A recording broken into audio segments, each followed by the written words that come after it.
I'm Mara Webster with In Creative Company, and today I'm talking about the wonderful movie The Wilderness. And I'm joined today by actor and producer Hunter Doohan and writer, director, and producer Spencer King. And Spencer, I wanted to talk a little bit about the way that you conceptualize this story. And, I know there's aspects that come from personal experience, but also that you know a number of people who've been through similar programs in what has been kind of dubbed the troubled teen industry. And it feels like you wanted to tell this story in a way that didn't feel monolithic to just a singular experience through both Hunter's character and the rest of the teens that we meet within that setting. And so I wanted to ask about really shaping the story in that way. Yeah, well, thank you for that question. And it definitely, I have personal experiences, like you said, and also relied on a lot of people that have been through these experiences and wanted it to be authentic and didn't want to glorify any of the things that might be traumatic to other people. So, yeah, it was just, trying to have as many conversations as I could. And yeah, that was basically that. Yeah. And Hunter, in playing this character in this movie, there's a lot of scenes where you don't have any dialogue and there's this entire internal storm brewing inside of him the whole time. How did you approach developing and playing a character like that? Um, yeah, it's funny. I mean, I remember being aware of that when we were gearing up for it and shooting it, I guess. But then, like, once we like saw the edit and then watching it back, I was like, oh my God, like I really go like a long time without like before Ed even like speaks or starts to open up. Um, but it was just about, talking with Spencer and um, his experiences, and then also just like that Ed is being thrust into this world and he's kind of the audience's eyes, so I think he's kind of taking everything in, and um, we really just kind of wanted it to be like he's so shell shocked he doesn't know where to turn, who to trust, and so that's where a lot of that is coming from, and just like hoping that you're just seeing the world through his eyes and like just seeing him trying to work it out in his own head before he kind of like can trust anybody enough to speak. No, it's such a great point. And, off the back of that, Spencer, with what Hunter was describing about his character really being the audience's eyes and wanting to see the world through his perspective, how did that shape the way that you were thinking about the camera placement? Because you have these really beautiful drawn back wide shots that capture, that sense of nature, but also the isolation of where they are. And then you also really center him in a lot of the frames at the same time as well for that character connection. Yeah, totally. So the film is 100% from his perspective, and when we introduce other people, it's from Ed's perspective. I that was that comes across in the script as well. It's like we don't really get much that he doesn't know. So yeah, we adapted filmmaking wise from that. So we start there and then we work other people into it, and yeah, it's like with the protest that Ed kind of does at the beginning of the film, not talking, then we yeah, it's kind of we work our way into the other characters through him. Yeah, no, I love the way that it does that. And Hunter, I know that Spencer coordinated having a wilderness expert that took you and the other cast members kind of out into nature and was interested in just the experience of that and what that really helped you to fundamentally understand about Ed, not just in terms of the physical side and that component of the role, but also just kind of emotionally what it feels like to be in that space. Yeah, it was really about kind of the skills that they would learn. And Spencer came on that trip with us, and it was me and Matt, Aaron, and Lamar, and we like learned how to do the spindling, make a fire, which all of us got eventually.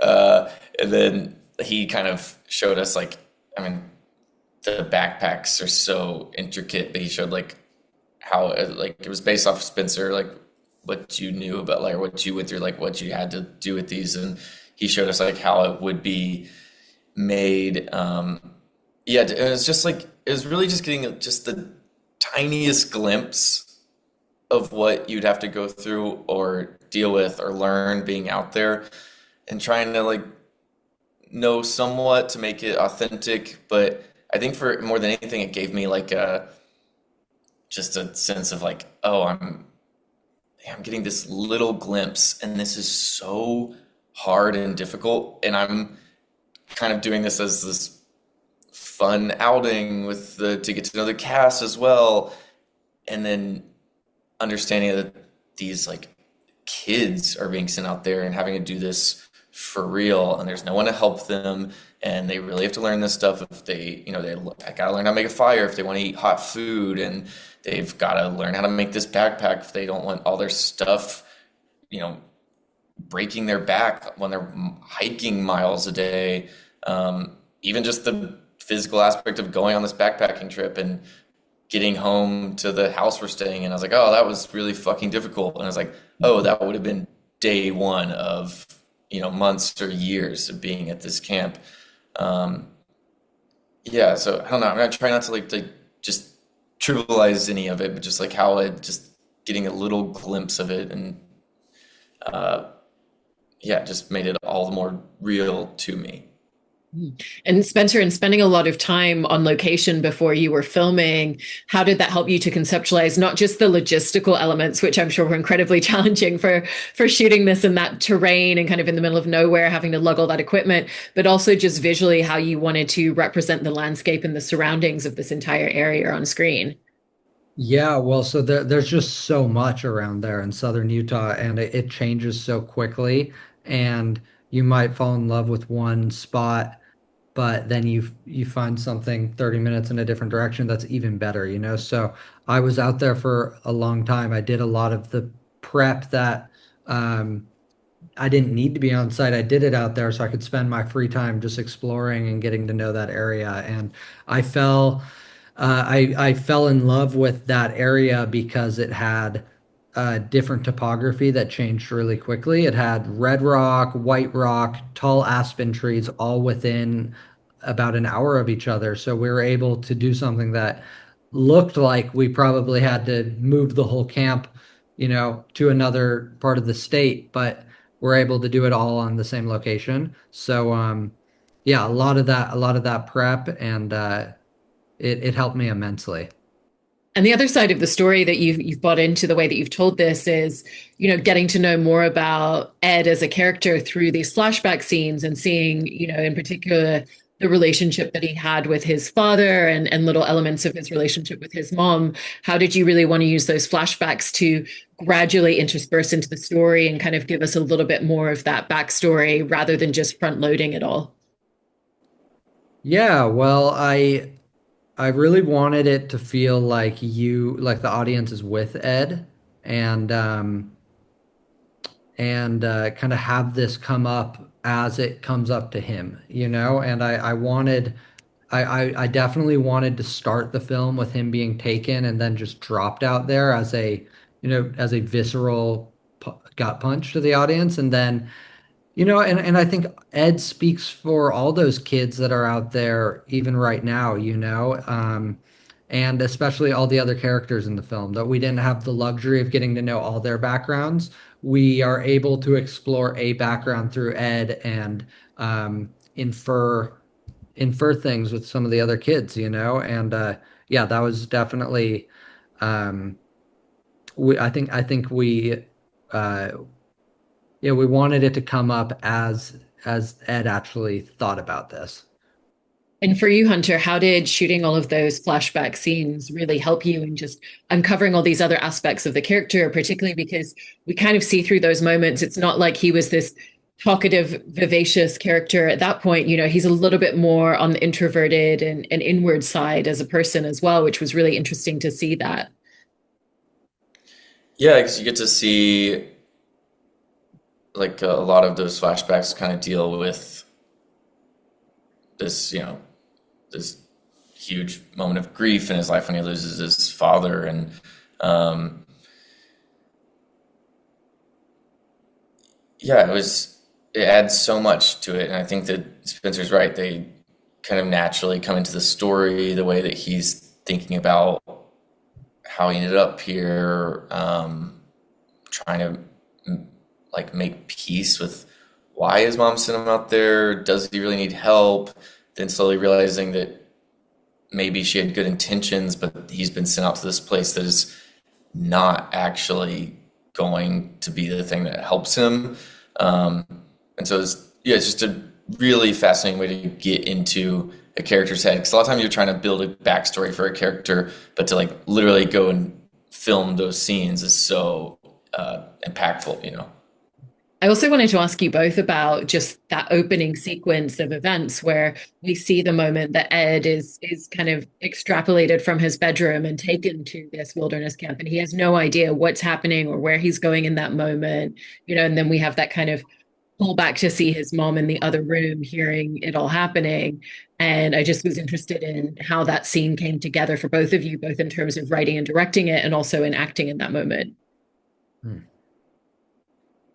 Yeah, well, it was tough, and it's a really traumatic scene, and it's the thing that I think people that went through this remember the most, and the thing that they probably point to as the hardest thing that they went through. So it was really important for that to feel authentic, and it was hard from, I'm sure Hunter can speak about it from his role, and it's also hard from Vanessa Shaw, who played the mom character, because it's the hardest decision she's made, So yeah, it was important for us to have it the level of seriousness come across. Yeah, what was that like filming for you, Hunter? Um, yeah, I mean, it's crazy. I mean, I think I love the way that you guys shot it and then edited it. It's like starts out literally in the dark and you're hearing these sounds. And I think as an audience member, you're like, wait, what the hell is going on? And I've shown it to friends and I had this kind of gut reaction when I read the script the first time, like, does this really happen? And then to find out that this is real and how these kids are, this kind of have this like parent approved kidnapping in the middle of the night is just so jarring. Um, but it's so, you know, real. Um, yeah, it really just starts off the movie in such a crazy place. Yeah. And, Spencer, in the way that you've told this story, when Ed first comes into this camp, he's obviously the newest arrival there. And, it's kind of a very isolating experience. And, they're kind of encouraged not to get close to each other or to kind of like form some sort of community with one another. And so I just wanted to ask about that really shaping a lot of the group dynamic because you have numerous scenes where they're all together, but it's not until later that they actually kind of do start forming those bonds. Yeah. Well, I think there's a level of betrayal that these kids feel because multiple people have come through these projects and maybe they've have formed relationships and then someone's gone, and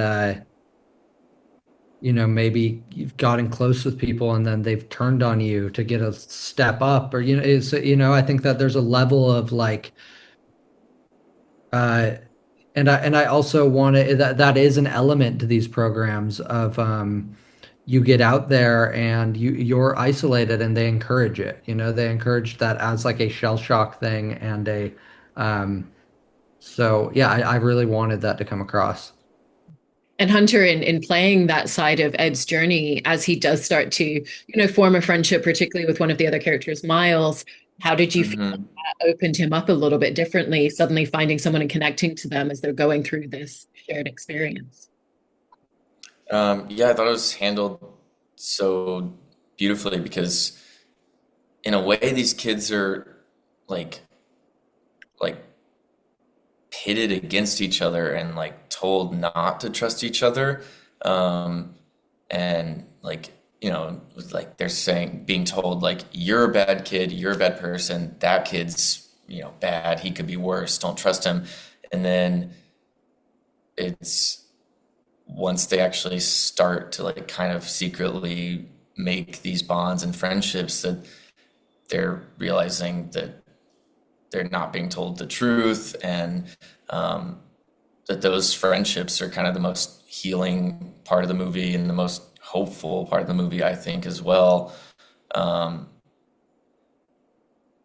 yeah, and I think I've seen like a lot of survivors of these camps like speak about that. And I just always found that to be so harrowing and like isolating that you're out there and being pitted against each other, and then you know not allowed to communicate with each other once you're gone. I remember Spencer, you telling me this detail that broke my heart of like you guys trying to like write down each other's like phone numbers or stuff, like when a kid would like leave the camp and they would like not let you keep anything that you when you left the camp, would tear out your notebook pages or whatever, and there's no way to stay in contact. And then obviously now online these people are like finding each other, which I think is beautiful, and sharing their stories and getting the knowledge of the abuse that can happen at these camps out there.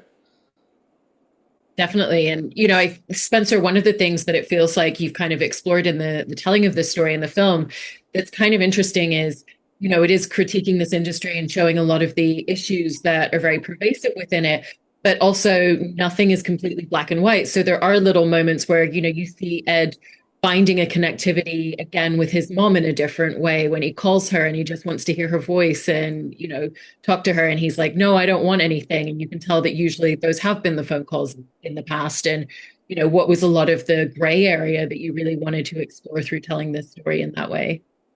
Yeah, well, first off, I don't blanketly say that all the parents are culprits in this as well. I think a lot of them have been really manipulated and become victims in it as well, and it's a strain on they think they're doing something for their kid, and their rope might be thin at that moment, and yeah, I wanted to make sure of that wasn't necessarily what we're saying. We're holding the corrupt camps accountable, but not blanketly saying, something about the families that have, dealt with this. So, and yeah, I think that it's a really sad thing because the idea of these camps is the idea of going out into nature and healing and learning skills on the surface sounds really nice, actually. And but it's been something that has been corrupted, and I wanted that to come across too, and I know that a large portion of our audience is going to be seeing this for the first, hearing about this for the first time as they're seeing it.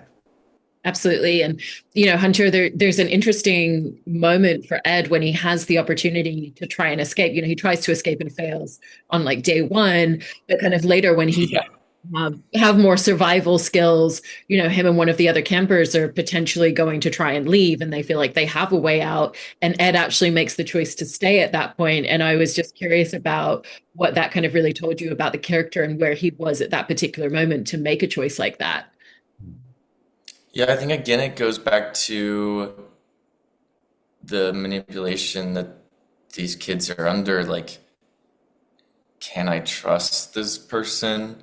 Um, and they say one thing that sounds like maybe that one of the lies the counselor told you about them. You're like, oh, wait, who am I supposed to believe out here?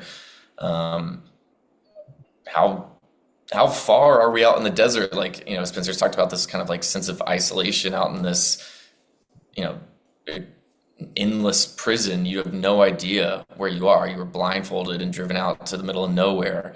Um, and then, just specifically for my character, he's, slowly coming to terms with the fact of like how he dealt with his grief and his addiction.